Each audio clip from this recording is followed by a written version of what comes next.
Okay, class, welcome to week 2 of staffing.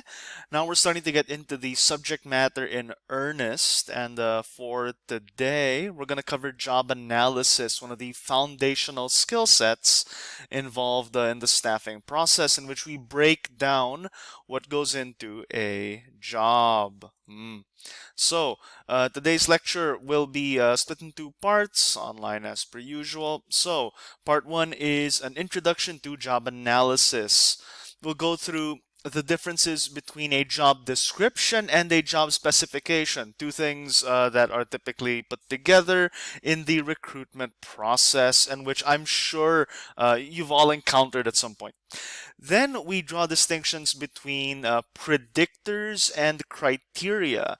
Yeah, this predictor criterion distinction, which is going to come up quite a bit in the progression of the unit. Yeah, so that's going to be important.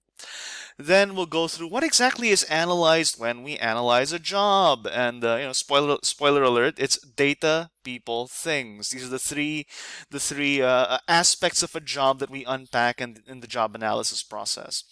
And lastly, we do a quick review of ONET in part 1.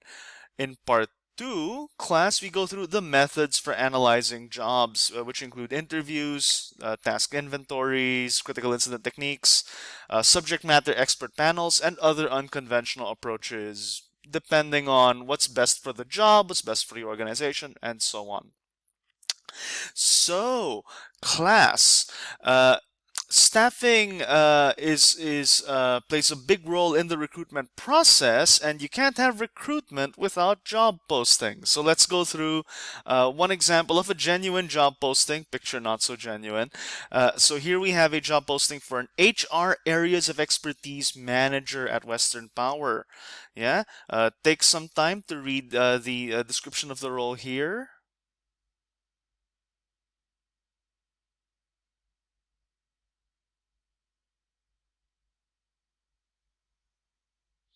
There you go, class. Standard mid to high level HR job. Yeah, which you may be applying for soon enough. Yeah. So, typically, a job posting will also have a bit like this, the about you, yeah? The successful applicant will be experienced and possess the following. And we can break this down, yeah? So, tertiary qualifications in business, HR, behavioral sciences, something you'll have soon enough. Yeah. Typically, every job posting will have some like a qualification requirement, some experience requirement. In this case, HR, reasonable for an HR job. Yeah. They are looking for leadership skills. They're looking for job knowledge in HR, looking for project management experience and outcomes in the past. Yeah. Generally, strong interpersonal skills and like a strategic focus. Yeah, these are the things they are looking for. Here's another job posting. Yeah. So I'll give you a sec again to read the job description here.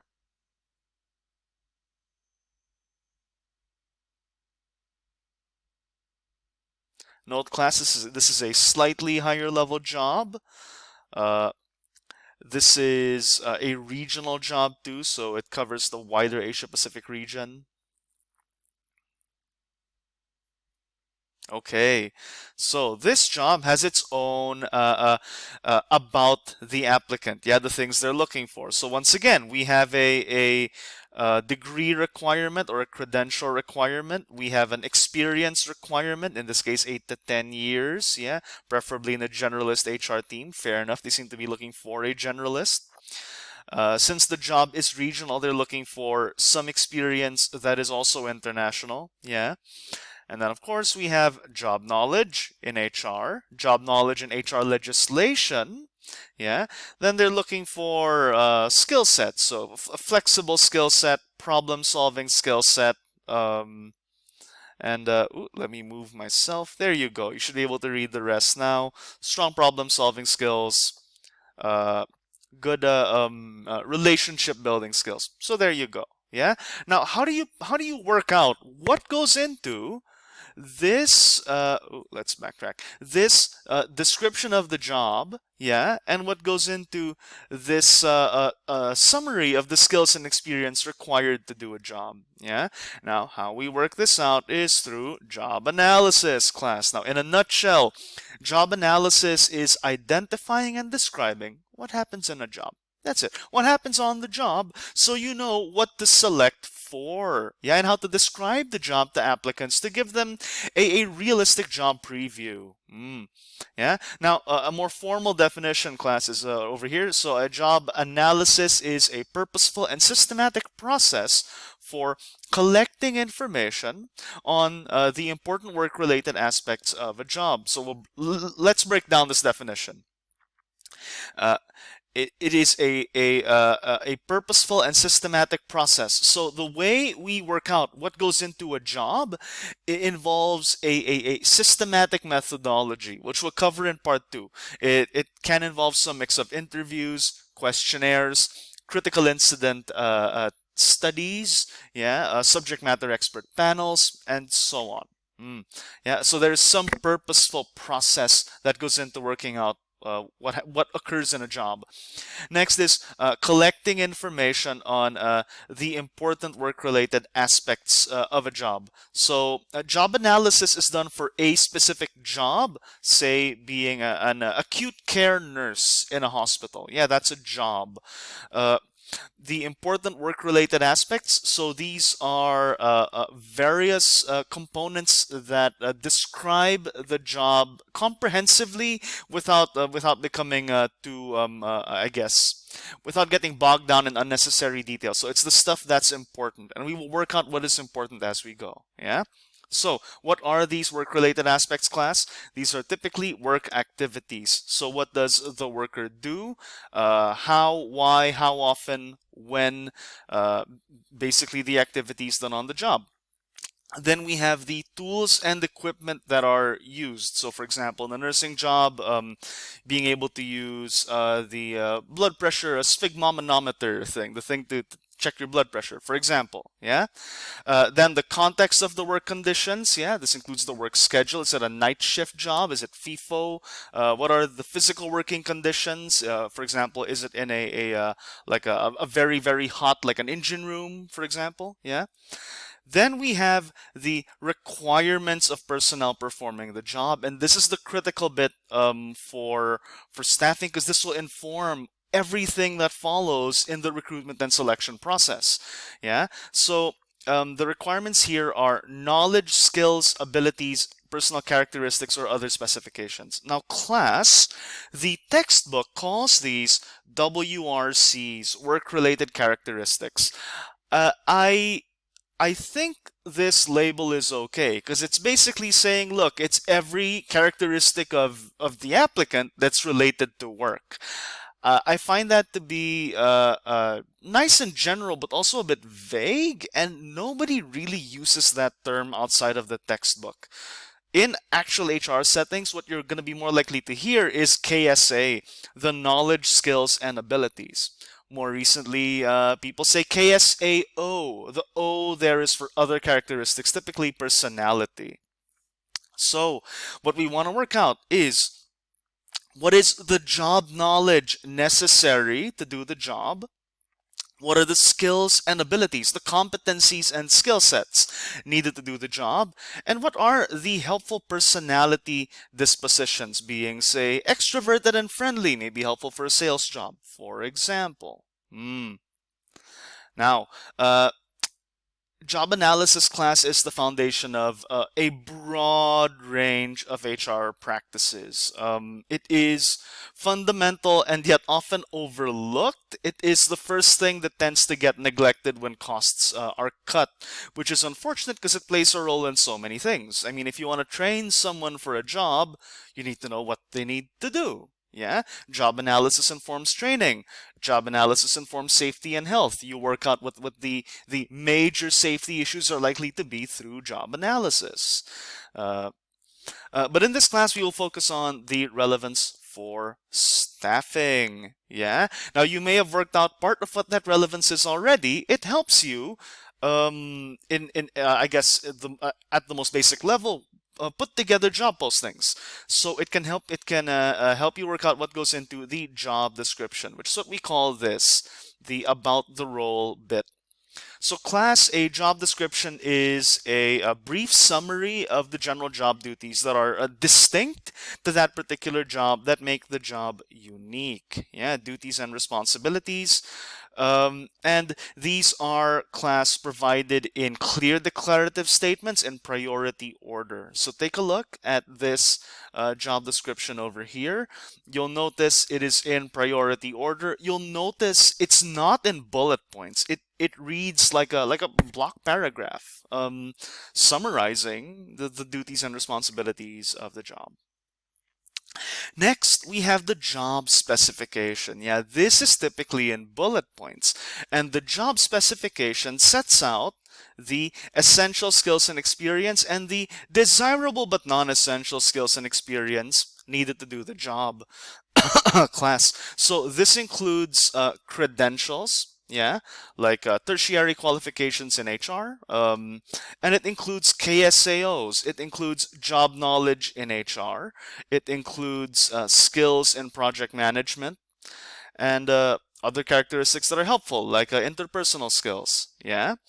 Typically, jobs like this also look for experience. Yeah, we will get into later this semester whether experience is really useful or valuable.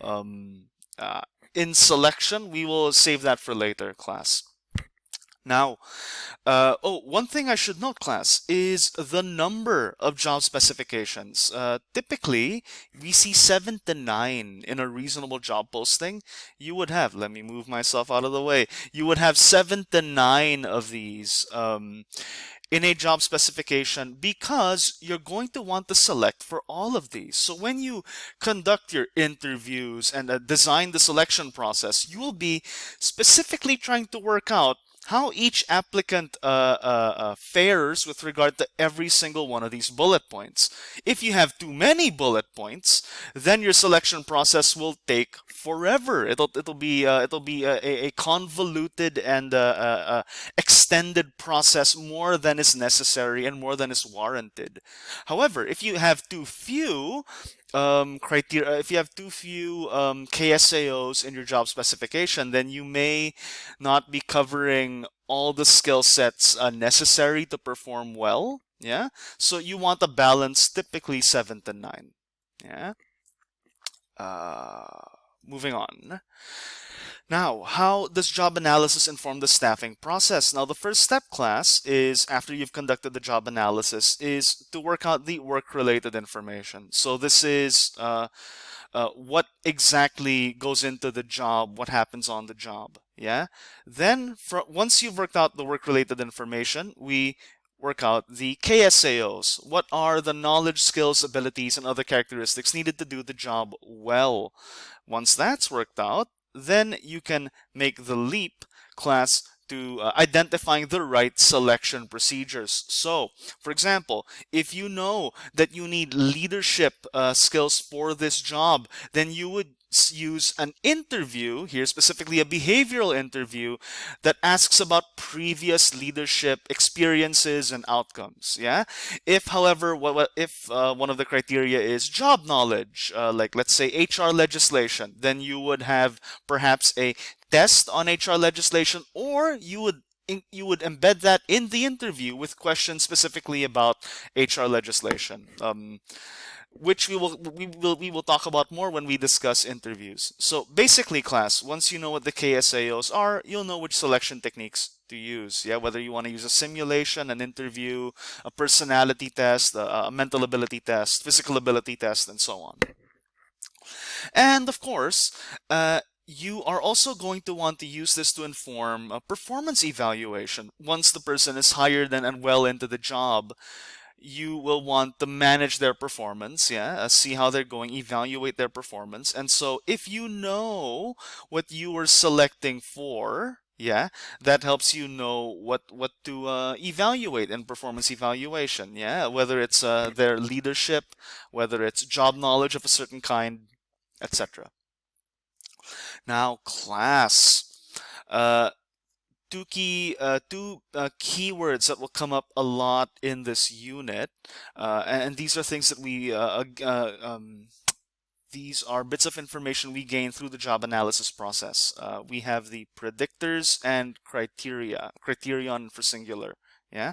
So predictors class are, in a nutshell, the things that predict job performance, the things that predict that this employee will be successful in the organization, because we want employees to come in who are likely to be successful.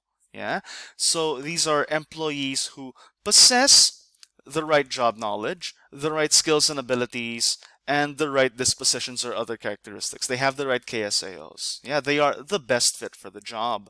We typically assess these KSAOs during the selection process. Yeah, so predictors are the things that we assess during selection. These could be interviews in which we work out job knowledge or leadership skills or negotiation skills. It could be simulations in which we work out abilities to do certain job tasks. Yeah, it could be general mental ability to tap just general intelligence, which typically predicts performance. Now, these KSAOs go into the job specification. Yeah. Now, again, ultimately, these are the attributes that a person must have to do the job well. Now, predictors class are meant to be things that predict criteria. The criteria are the things we care about. In other words, what exactly we mean by doing the job well. Now, these are often performance-related outcomes, because when you hire someone for a job, you expect them to perform the job and to do so well in a way that brings value to the organization.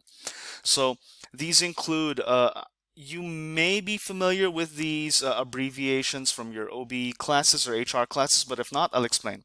IRB is in-role behavior. These are the basic competencies that are needed to do the job at least a minimum standard. OCBs are organizational citizenship behaviors.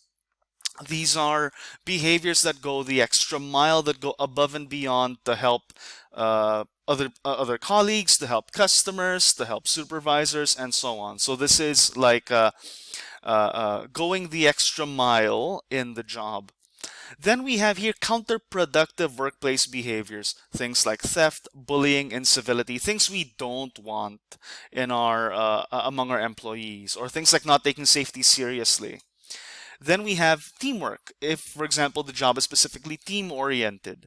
Now, class, the performance-related outcomes will vary from job to job. Yeah, in a sales job, you will want sales performance naturally as a criteria. So you will want selection tools that predict sales performance. That's how you know you have a selection process that is effective. Yeah.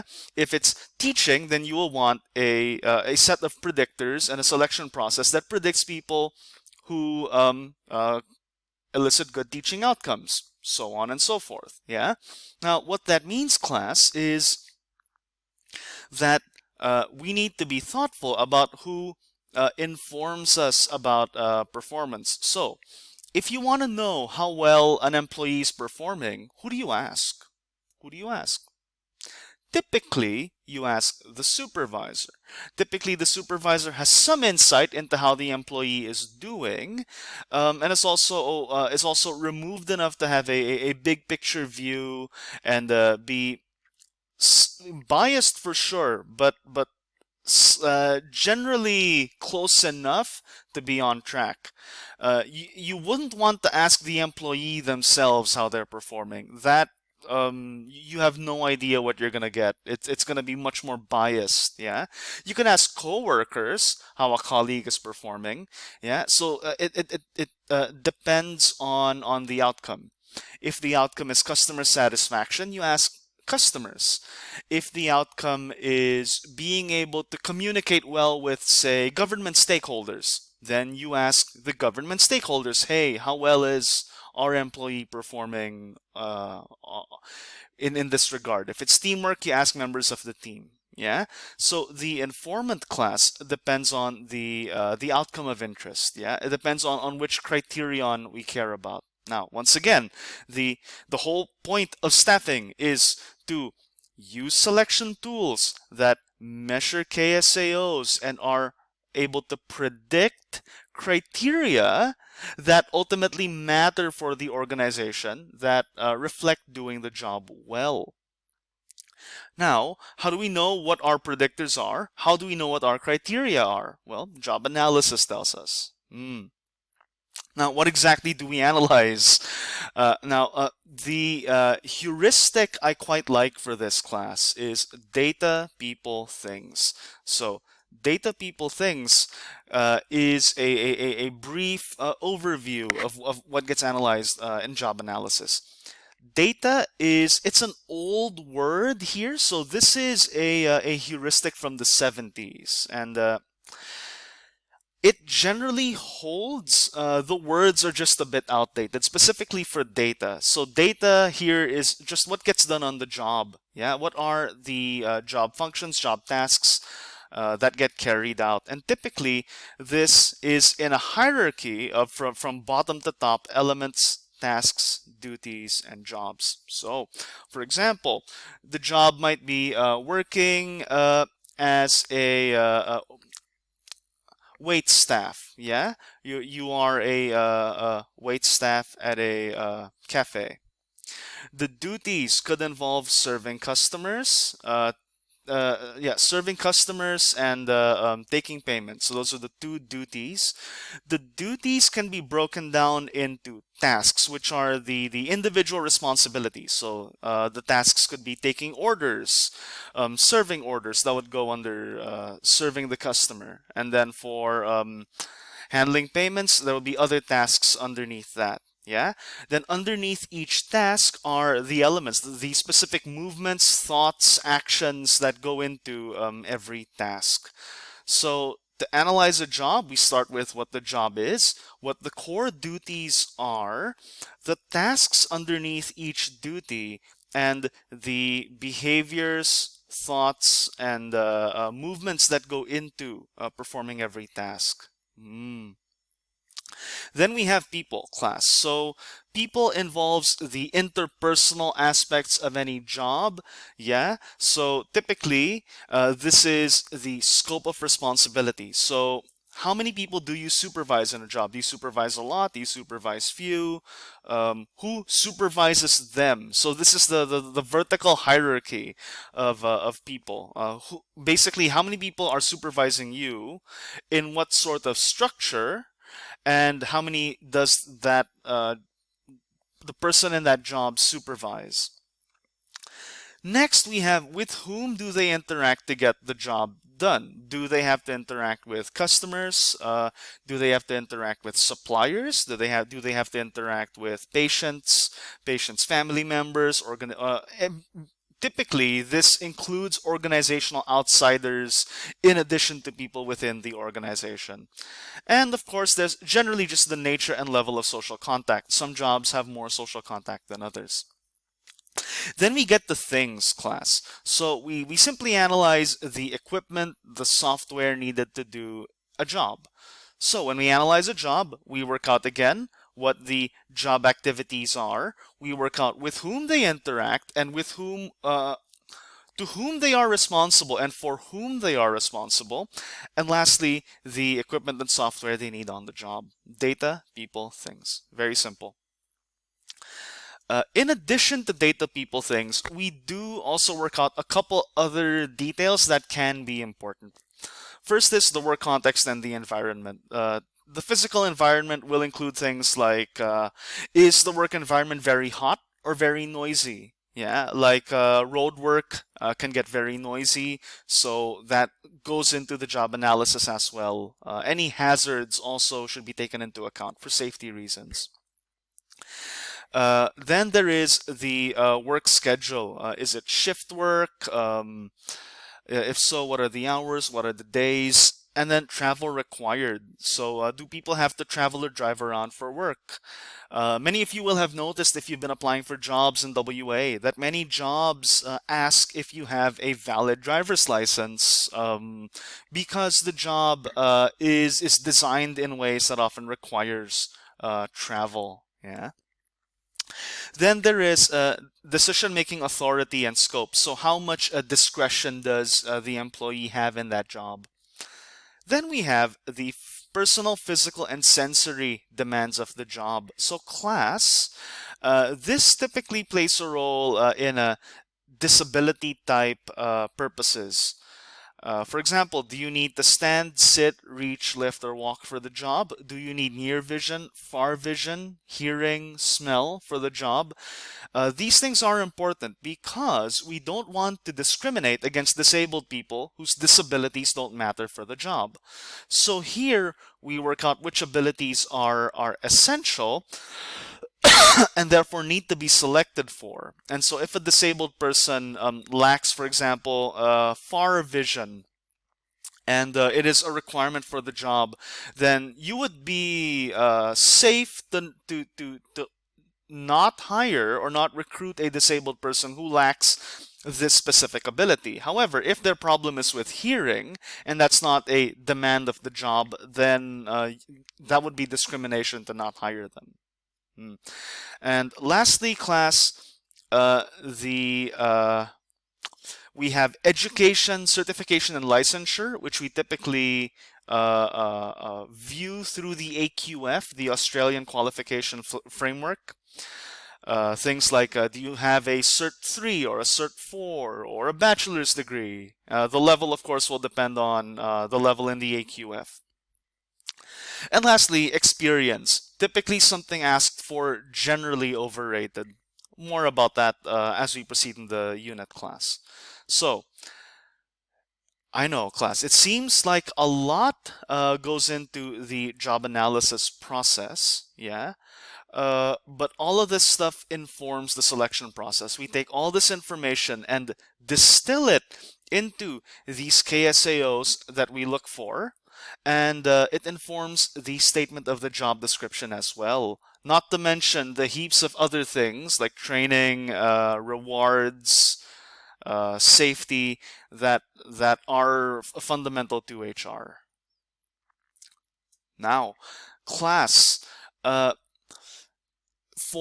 if you want information on job analysis for just about any job, there is a terrific American resource called ONET, which you may have encountered. I reckon most students in HR will encounter this at some point, or will have encountered this in HRM3344. Yeah, the more basic HR course introduces students to ONET. But in case you are not aware for any reason, let's look at ONET now, class. So, see, let's go here. Okay, so the website is onetonline.org. Yeah, just Google ONET, you'll find it. Once you're there, class, let's do a quick search here and search for nurse. Yeah, and here we have a long list of kinds of nurses for which we have job analysis information. Let's go to acute care nurses. And so for acute care nurses, we have here a nice, simple description of what an acute care nurse is. Provides advanced nursing care for patients with acute conditions, such as so on and so forth. Now, the tasks here are put together from comprehensive job analysis, yeah? So here we have just 5 of 27. All 27 are here. But these tasks typically include perform emergency medical procedures, basic cardiac life support, so on and so forth. Document data related to patient's care, assessment results, interventions, medications, so on and so forth. Yeah, administer blood and blood product transfusions or IV infusions, monitoring patients for adverse reactions. Yeah, so these are the tasks, yeah, that go into an acute care nurse job. There are technology skills as well as needed. Then we have our KSAOs class, our knowledge, skills, and abilities. So the knowledge are our job knowledge that are required to be a good acute care nurse. So medicine, naturally. Customer personal service, so basically the ability to interact with customers, patients, that sort of thing. Yeah. English language, typically a form of job knowledge that is relevant for nursing in contexts in which English is widely spoken, and so on. And notice this is just 5 of 9. For skills class, we have here 5 of 22. The skills are things like active listening, critical thinking, monitoring, reading comprehension, service orientation, caring about people. Then we have abilities. These are reasoning skills, problem sensitivity, the ability to tell when something is wrong or likely to go wrong. Oral comprehension, the ability to listen and understand information. Now, class, it is, I think, fairly straightforward to distinguish knowledge from skills and abilities. However, skills and abilities can be a bit tricky to distinguish.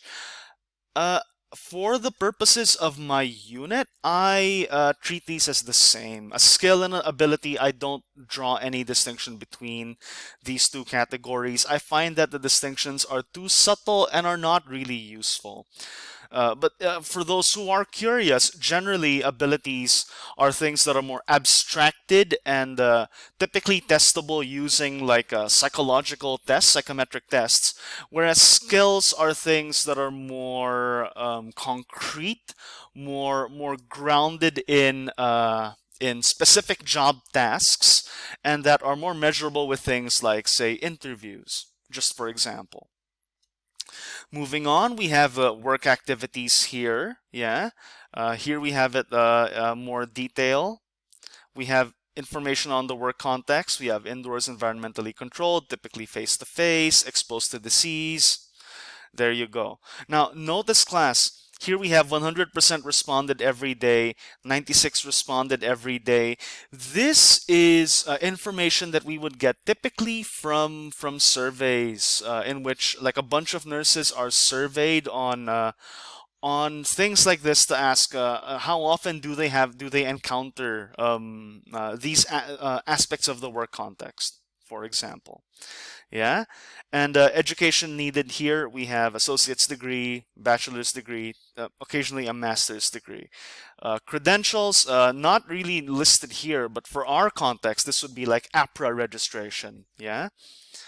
And yeah, lots more information here. So there's a lot of job analysis information in ONAT class that can be quite helpful for a huge range of jobs. They are very comprehensive and updated pretty often.